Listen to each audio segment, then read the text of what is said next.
You will hear a number of different recordings, and you will have to answer questions on what you hear. There will be time for you to read the instructions and questions, and you will have a chance to check your work. All the recordings will be played once only.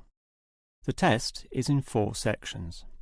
At the end of the test, you will be given 10 minutes to transfer your answers to an answer sheet. Now turn to Section 1. Section 1. You will hear 2 students, Peter and Mary, discussing their new eating plan. First, you have some time to look at. Now we shall begin. You should answer the questions as you listen, because you will not hear the recording a second time. Now listen carefully and answer questions 1 to 5. OK, Mary. I know I'm putting on weight with all my bad eating habits. That's right. Chocolate bars, pizzas, and all washed down with litres of soft drink. And with all the sugar in soft drink, I think we can say you're definitely overindulging, don't you think? I know. I intend to definitely stop drinking that from now on. And that's part of the sensible eating plan that we have agreed we need to formulate. One that we can both follow. That's right. Sensible and practical. Allowing us to indulge in some sweet foods on occasions. On rare occasions. And we're going to cut out all the pizzas and hamburgers. Well, not totally. I thought you said pizzas could be eaten once a week. You know how I like pizzas. No, I said once every 2 months. Once a week was ice cream, not pizza. Yeah, that's because you like ice cream. I prefer pizza. Peter, if you want to lose weight, you need to be disciplined in both what you eat and what you do, which brings us to the issue of exercise. That's right. So, jogging twice a week and hiking on Saturdays, right? No, hiking is Sundays, allowing Saturdays for the light walking exercise. I've investigated and discovered there are a lot of walking trails around this suburb, with many beautiful places if you just look around. So what's happening this Saturday? A walk around the city? That's later in the month. This Saturday we'll visit Pine Park. Hill Park is nicer, with great views too. Yes, but we have to travel too far to reach Hill Park, so I ruled that out, and I love the smell of pines. And what about the weekday meals? Salads every night, I suppose. No, it's important to vary the meals so that the food remains interesting and fun. The only common factor is the fruit juice, but otherwise we'll have a variety of healthy fare, from salads to fish to lean meat. I'd rather have meat every night, but you're the boss. If you want to lose weight, you'll have to accept this program, okay? Okay. Before you hear the rest of the conversation, you have some time to look at questions 6 to 10.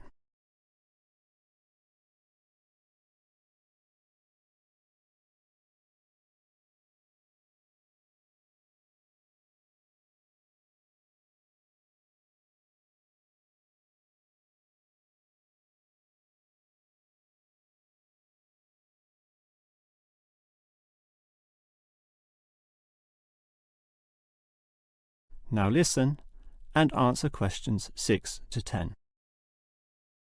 Now, Mary, you said we could have a little treat in our diet plan 3 times a week, specifically Tuesdays, Thursdays and Sundays.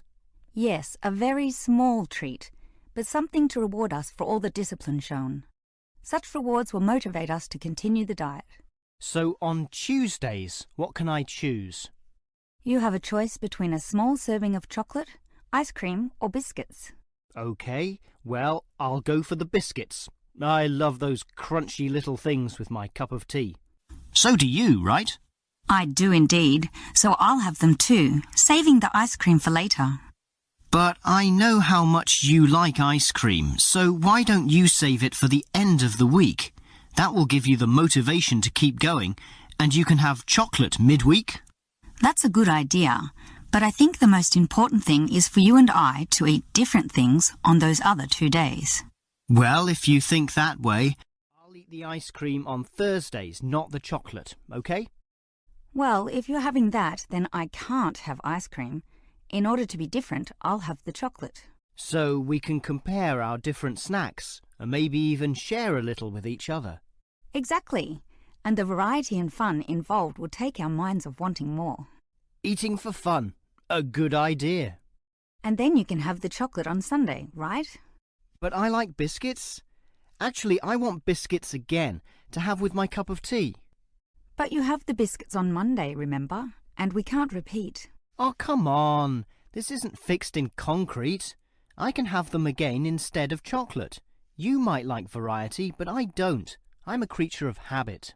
Well, the whole point of this was to taste different snacks. But if you want the same thing, okay. I, for one, am sticking to the original plan, with ice cream to finish the week and not another dose of chocolate. That is the end of section 1. You now have half a minute to check your answers.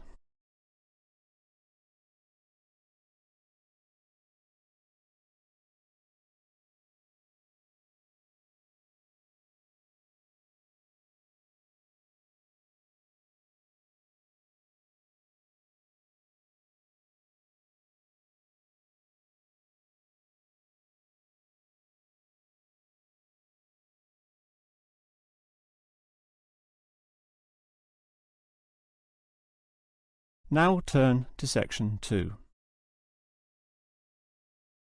Section 2. You will hear a childcare worker telling some mothers about the advantages of her centre. First, you have some time to look at questions 11 to 16.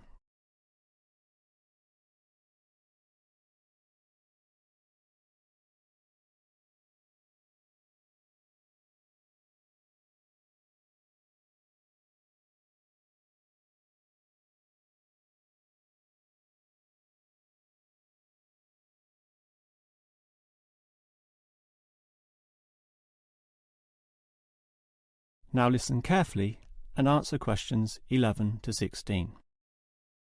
Hello everyone, and welcome to the Stanfield Childcare Centre. Now I know you're all new mothers and you like to cling to your children. You've certainly spent a lot of time raising them to the age of 4 and are perhaps reluctant to leave them here at our centre. Well, one of the first things you should understand is that here it is safe. Very safe. Look around and you'll see that every room has padded walls. Other centres have standard painted walls, but here we have invested a lot to ensure your children will not hurt themselves when running around and possibly tripping over. This padding extends around all corners. That is, the areas most likely to bruise and cut your active little child. So, you can rest assured that any accidents of a physical nature are not likely to happen here. Now, you don't want to dump your child at this centre and let them waste their time. You want them to learn, and that's one of the greatest assets of our establishment. Our staff are not only trained childcare workers, but all of them have a special skill which they can impart to your child. Whether it be teaching the ABC, some basic mathematics, artistic skills, or physical education. We are particularly known for our preschool literacy program and have a wealth of learning toys specially designed to develop your child's potential. Of course, one concern many mothers have is that, in environments such as these, colds and flus and other viral nasties can be easily spread around. It's a very legitimate concern, and one which we take seriously, and we pride ourselves on our precautions. For a start, unlike most centres which clean with standard detergents, we disinfect every service at the end of every day, using a special disinfectant wash. Some places just wipe surfaces daily with a damp cloth, but not us, and that's just the start. We also physically check your children when they arrive every day, and if we feel your child is sick, we ask him or her to wear a face mask to ensure germs are not transmitted. If your child is noticeably sick, then we ask you to take them back home to recover. This might sound a little unkind, but we hope parents can understand that these measures are for the benefit of all.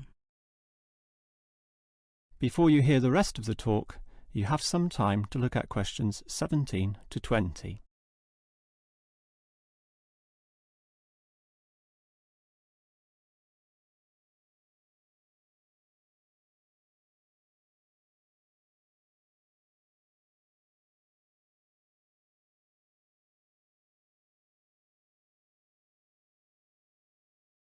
Now listen and answer questions 17 to 20.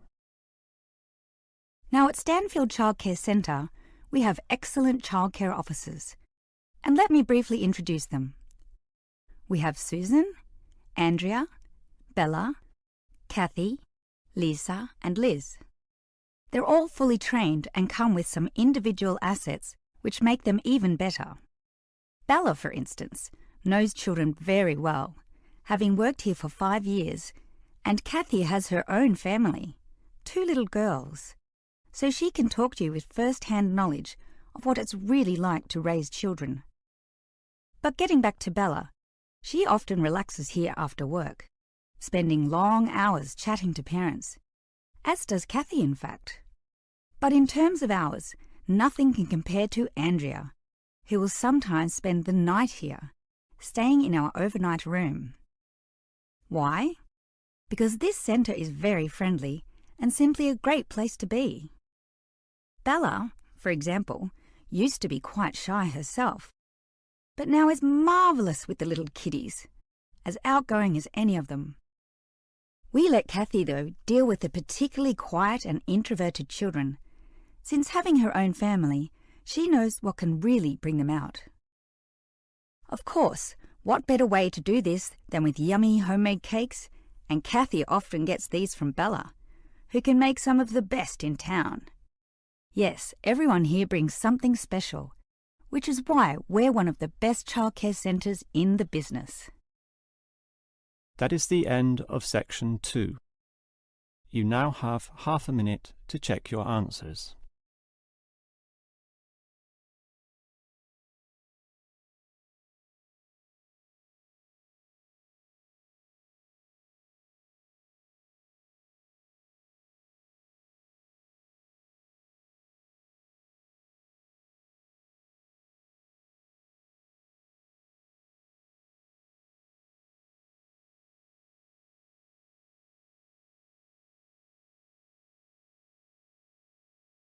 Now turn to section 3.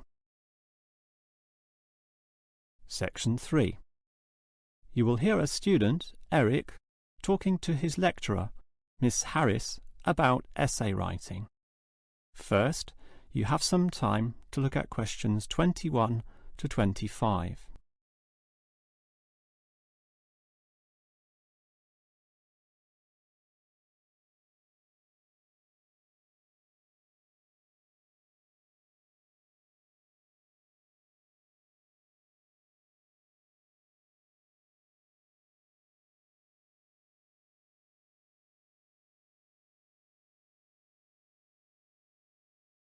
Now listen carefully and answer questions 21 to 25.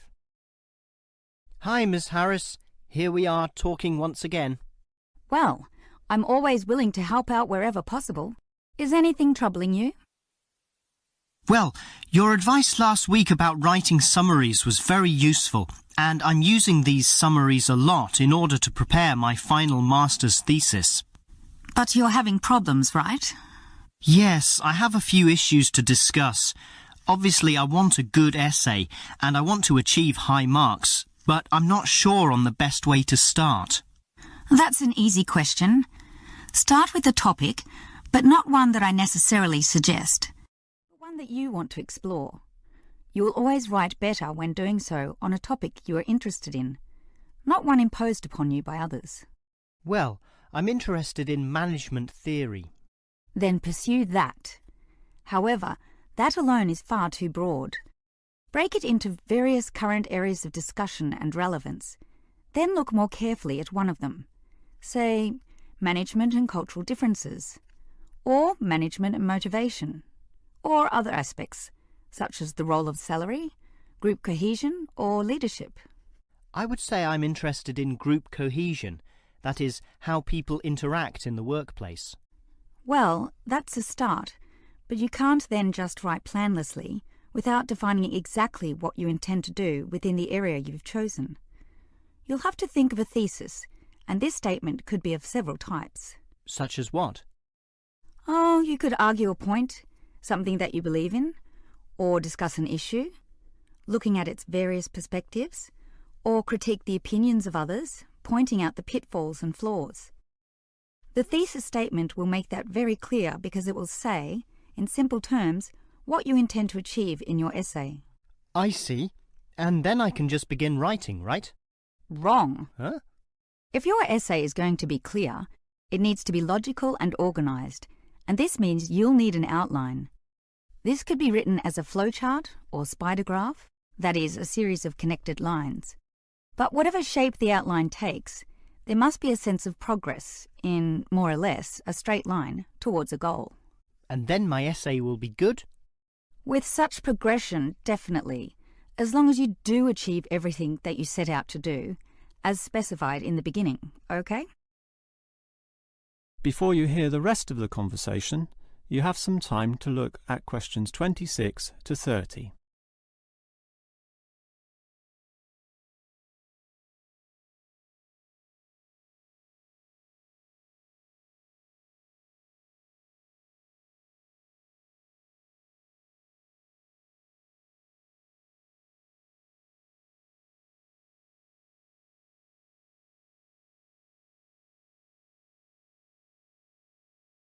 Now listen and answer questions 26 to 30. Well, Ms. Harris, your advice about essay writing all sounds very useful, solid and step by step, so I'll certainly follow that. But can you tell me in more general terms, what constitutes the best essay? Oh, there are many aspects to consider, but one of the most important is certainly original thinking. The best essays are written by people who think for themselves, and not just copy or imitate established views. I think I can do that. But remember, you can't just give a list of unsupported assertions. There needs to be support as well. A chain of logic linking each step in your argument. Right. Yet that alone is not enough. Your argument may be logically sound, but is it practically so? For that, you need examples from real life to illustrate your points or subpoints. I've got lots of examples from my course readings. I suppose I could use them. But remember, whenever you use an example or facts or figures that are not commonly known, you must give a reference. That's an academic necessity, without which your writing will automatically fail. So it's necessary to give these, right? Absolutely. And with that, your essay will be fine. But always ensure that you format it clearly. What do you mean? I mean the practical considerations, as written in the University Style Guide, such as leaving appropriate margins, using double spacing, Arial font, and so on. You see, your writing must look good as well as be good. I can certainly do that. And finally, related to the previous point, you need to respect the number of words required. Your individual lecturers will give you a word count figure, so follow what they say, making your essay neither too long nor too short. Perhaps 10% either way should be acceptable. 15% was common when I was younger, but it's a lot stricter now, and 20% would be pushing the boundaries just a little too far. I guess I can do all that. Thanks for your advice. That is the end of section 3. You now have half a minute to check your answers.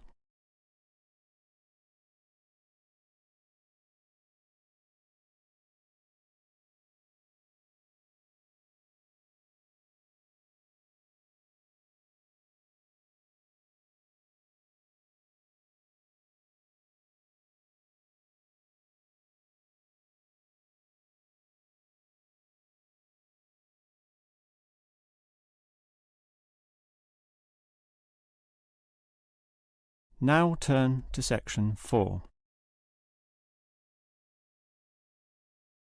Section 4. You will hear a lecturer discussing the history of people's beliefs regarding whether the Sun or the Earth is at the centre of the solar system. First, You have some time to look at questions 31 to 33.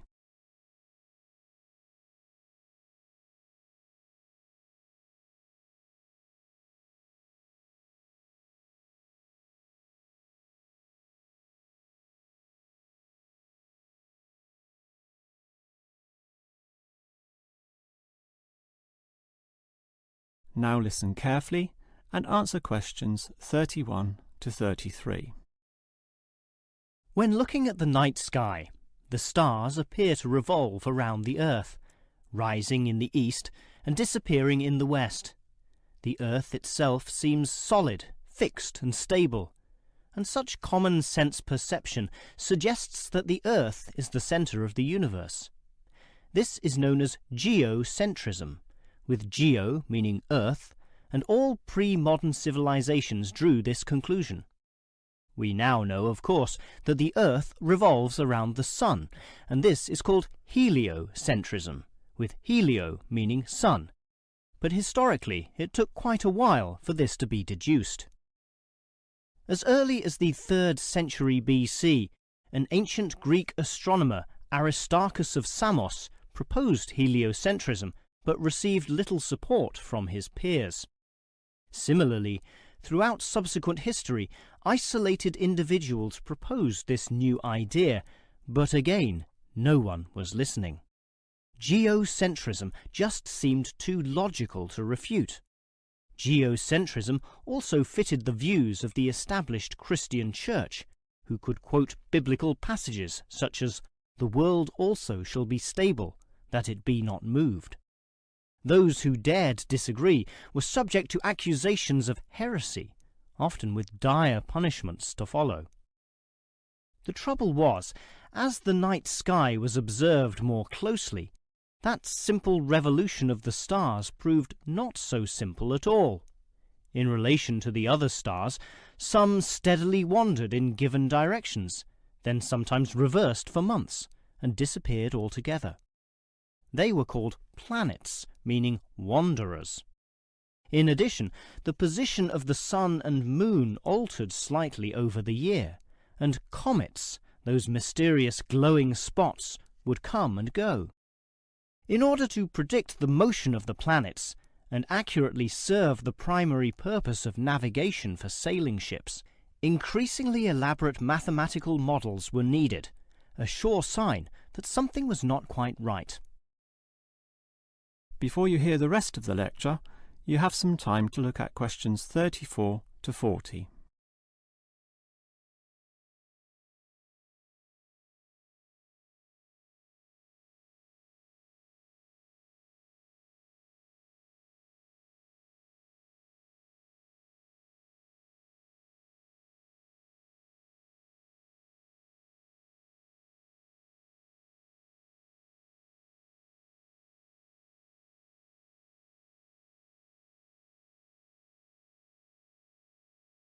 Now listen and answer questions 34 to 40.